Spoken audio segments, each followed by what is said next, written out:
like to review things that I do, and I like to make notes and make actual insights from them. And I thought it'd be a great opportunity to run through some notes that I took yesterday from a networking group that I'm a part of called WA Leaders, or Pauline and I are a part of, sorry, called WA Leaders. Now, for those who don't know, WA Leaders is it's a networking group is probably the catch-all term for it, but it's not a network group in the traditional sense in framing that everyone goes there to try and pick up business. It's more of a business, I don't know what you call it, but basically what it is they get there's a whole group of businesses in there, and they do talks, they do 3 talks, and then you break off into a room and do like a little strategy session. Then there's networking afterwards. It's fantastic. It's not cheap. That's the qualifier. So I thought, look, I took so much away from yesterday's one. We've been members for 3 months now, so we've attended 3 of them, and every month we walk away with more information and more actionable stuff than we did the month before, and that's always a good sign that if you're doing some kind of networking group or any kind of like outward investment of time, because it is an afternoon. You've got to get some value out of it, and we haven't not got value in any of these. So I thought I would share a bit of what I took away from this month's WA Leaders, because quite frankly it was pretty awesome. It was the last one for the year, and it was based around people, processes, and profits. So the 3 speakers they had on were based around those 3 things. And what I'm going to do quickly is I'm just going to share this on LinkedIn as well, just to pass it through there. So just give me a sec, guys, as I do this. And as I'm doing that, as always, guys, make sure you ask questions if you're interested. Because if you're sort of on the fence of what group to join, I would highly recommend looking at something like WA Leaders, because it was actually really good. Now let me just take this and pause this. It's not working. Hopefully that's working. Just one sec, ladies and gentlemen.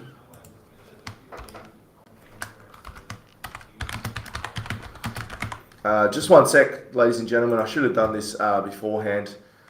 Just bear with me.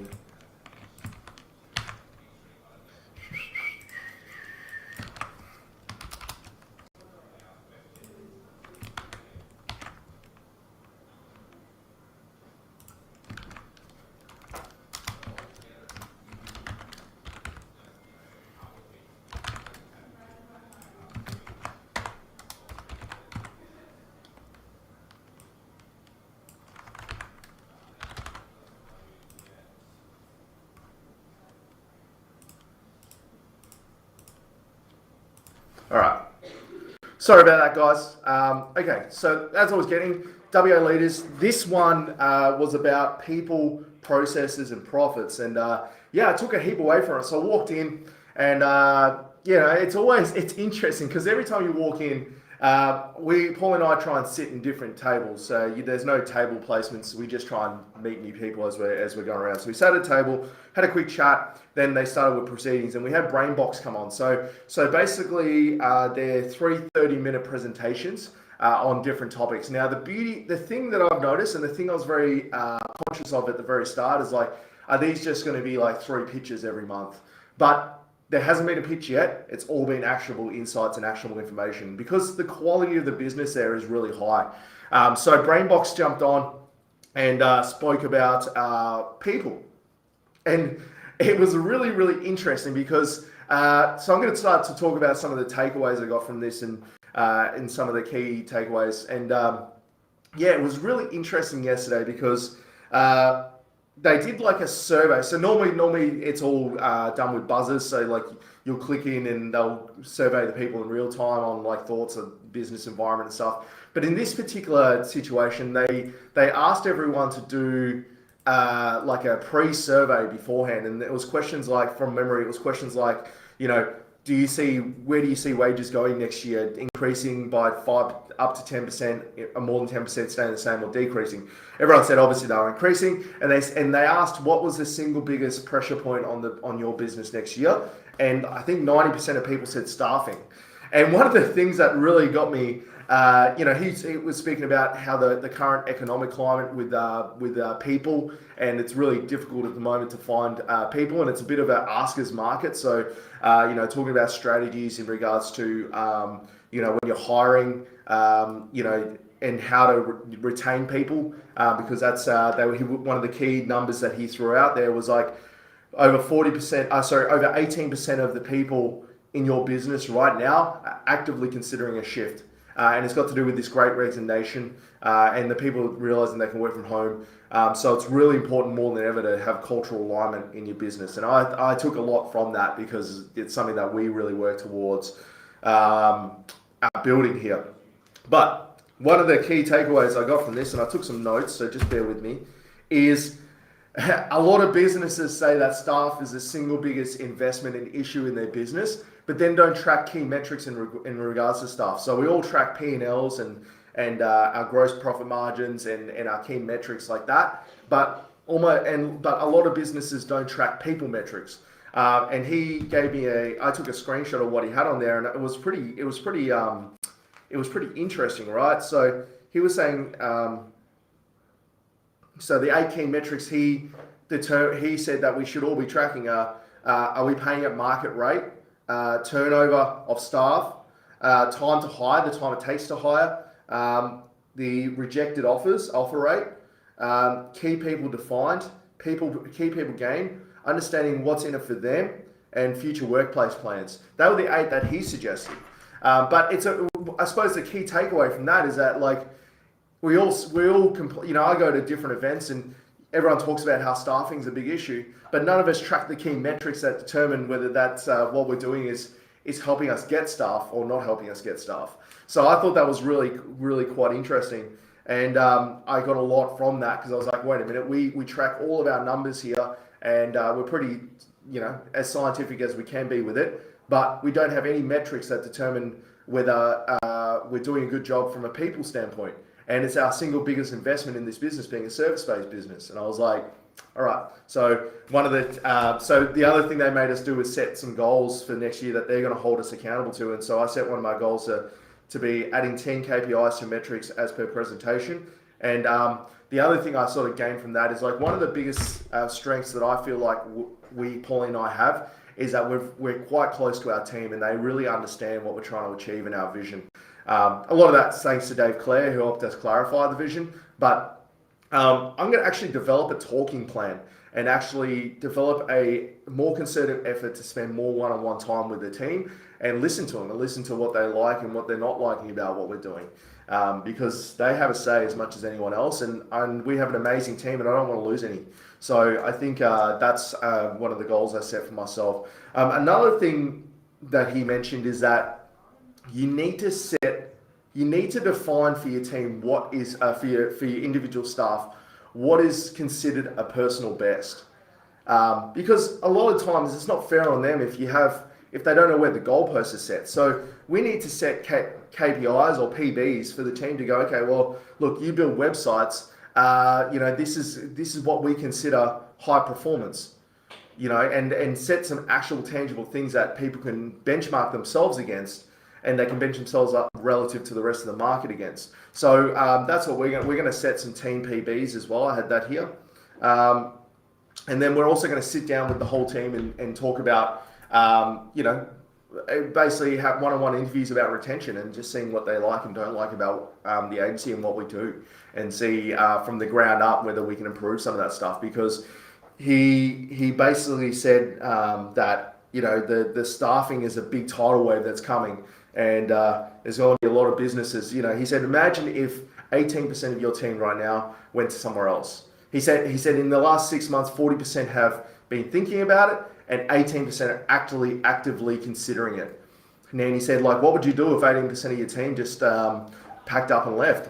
How would your business run? And I was like, geez, we'd be in the strife. So I'd imagine there's a lot of business owners out there in the same boat. So how do you mitigate that? You create an environment that's a culture that they want to be a part of. And so we're going to go and talk to the whole team and interview them and talk to them. So I'm reading out our personal goals just to hold business goals to hold ourselves accountable as well. But I just wanted to clarify that. So we're talking about Brainbox, which is a company, and they present there and one of the industry experts, and KPIs for the team and setting PBs, and then we're going to talk to the team from the ground up about what they like and don't like, so we can attract more people like them. The other thing he mentioned, and he didn't really make a big point of it, but I took a lot away from it, was he mentioned that they've been experimenting with asking their key players and their good team members and their high performing team members,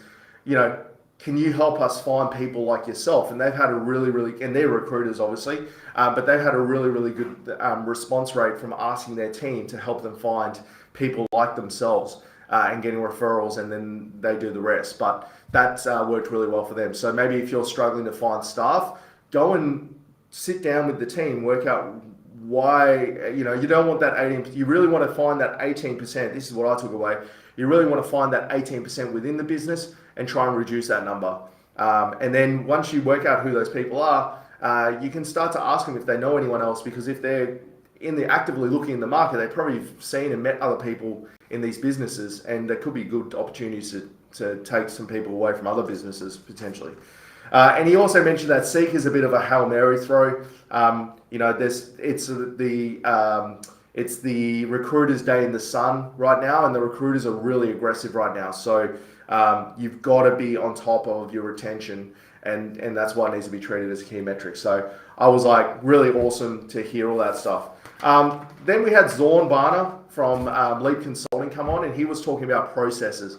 Now, my ears perked up because obviously that's something we're actively working on here at the business. But I took a couple of things away from his conversation. His was more broad and about the value of processes and digital transformation. But one of the things I took away from it, and it's probably one of the key takeaways I got from the whole day, is sitting down and we're all in growth phases at the moment, especially with the amount of money floating around the economy.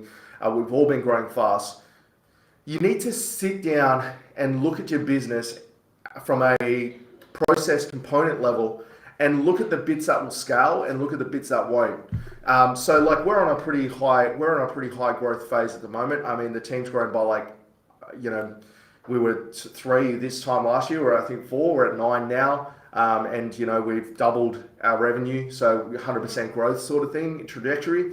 And I can actively see the bits of the business that will easily scale up, little things like our accounting system will obviously scale up with how big we grow. But there's a lot of parts of and we focus on the bits that will scale up because they give us the least amount of grief. So, the way we do SEO, the way we do websites and stuff, there's elements of those that will scale up, and we put a lot of energy into those.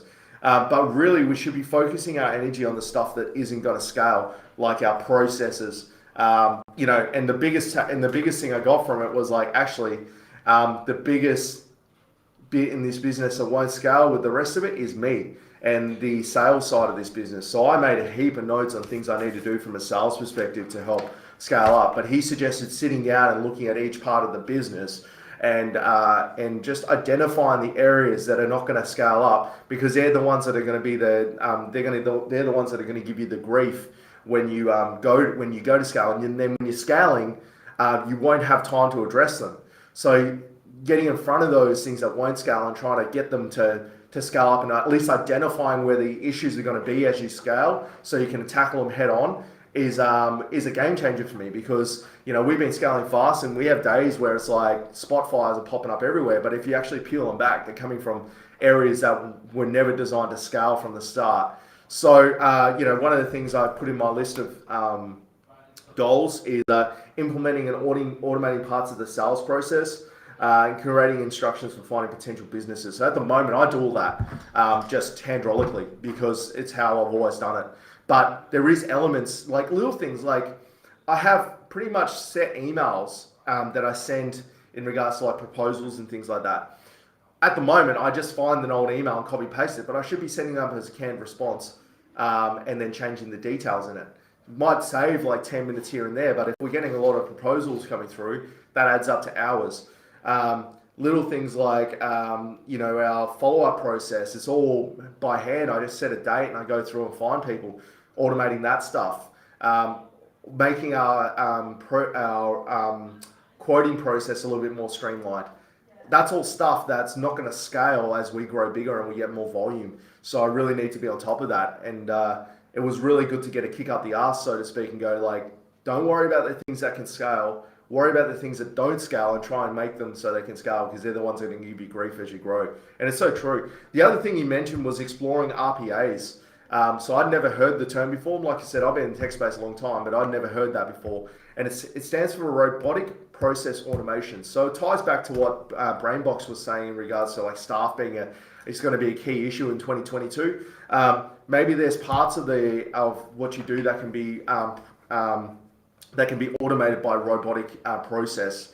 And it's a whole another thing. It's not just like Zapier doing integrations. This is like setting up full custom solutions to make staff potentially redundant. And one of he only slipped it in, but it was really interesting. He mentioned that you don't have to use it. You don't have to press the big green button to use it. I think a lot of the time the staff, even knowing that there's a process in place to replace them, makes it less about them and more about the business, which I thought was quite interesting as well. So that was a really good conversation with Zorn. Amazing individual, really funny to listen to as well. He took a very dry topic and made it quite interesting.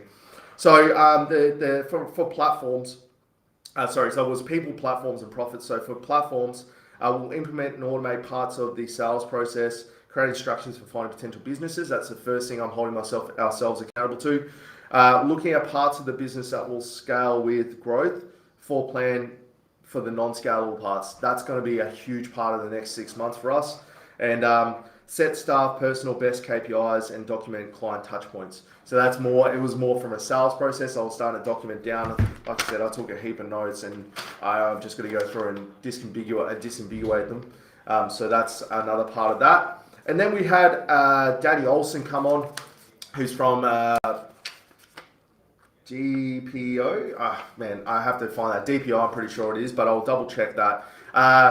He spoke about profits, and it was interesting because we've been doing a lot lately with our own accountant, Aaron at Wealth Advisory, about how to maintain profitability, our margins and things like that. And I've actually, one of the things he suggested a business does that a lot of businesses don't do is look at your profit centers and actually work out where they sit relative to the main business and what their gross margins and stuff are. So one big thing we've been working on at the moment is our absorption rate, which is effectively our retainer clients.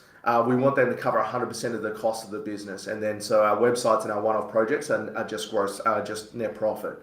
At the moment, we're about 47% of covered by retainers.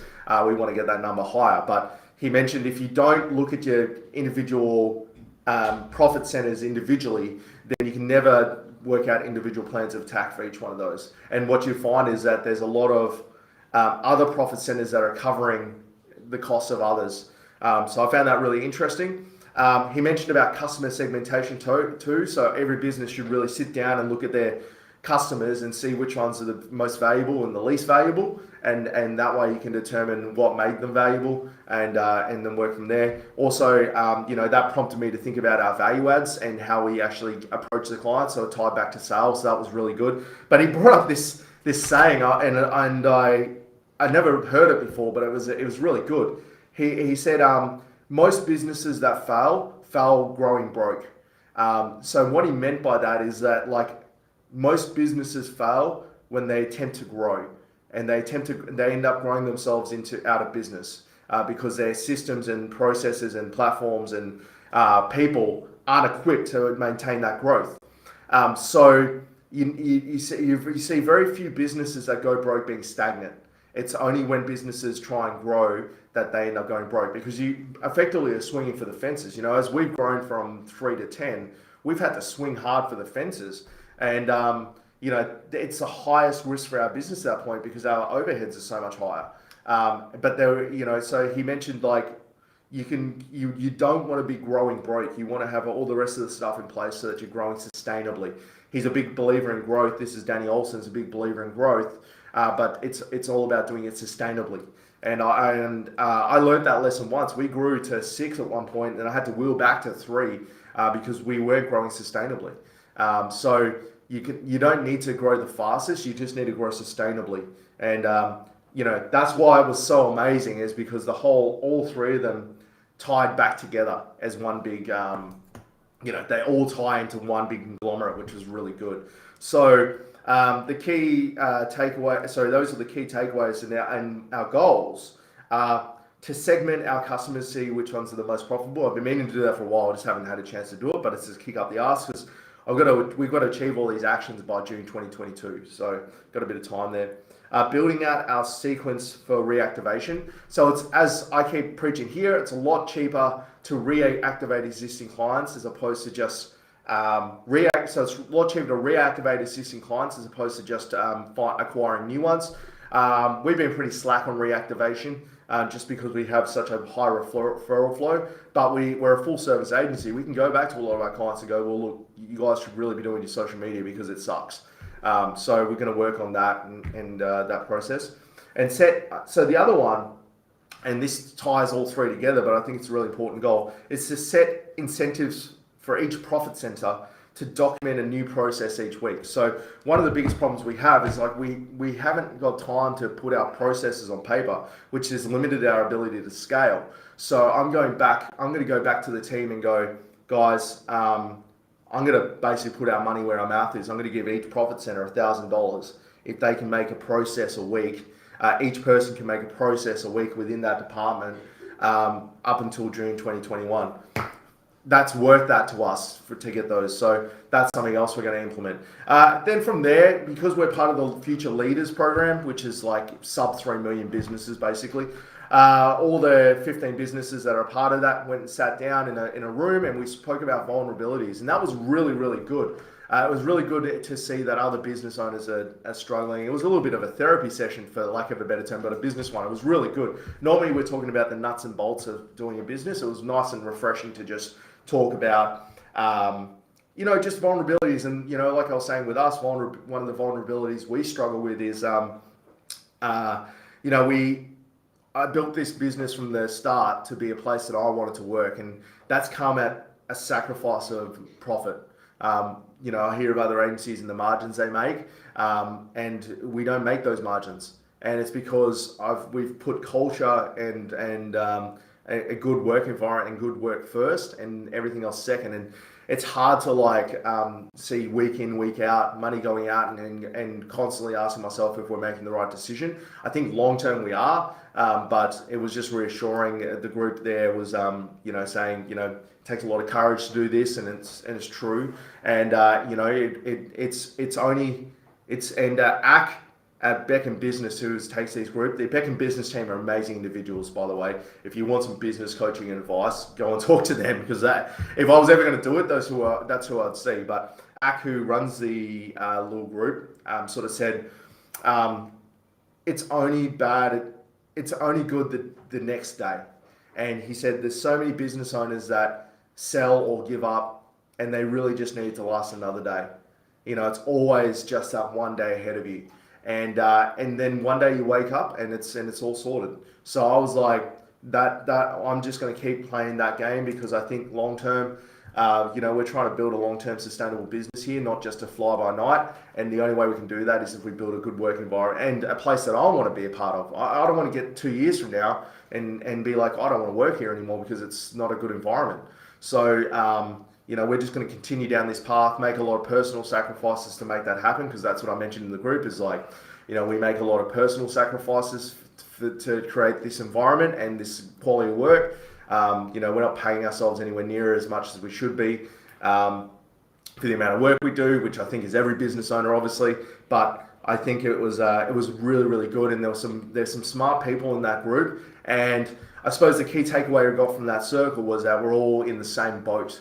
And like Ack said, you know, there's a lot of business owners in this group with over $3 million of revenue, and they're all feeling exactly the same way.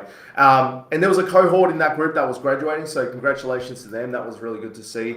And then we went to the networking event, and because it was the end of year, they actually got Adam Simpson to come from the Eagles and talk about the culture they're building at the Eagles. And that was actually really, really good. I really enjoyed that because it actually is eerily similar to the culture that we're building here.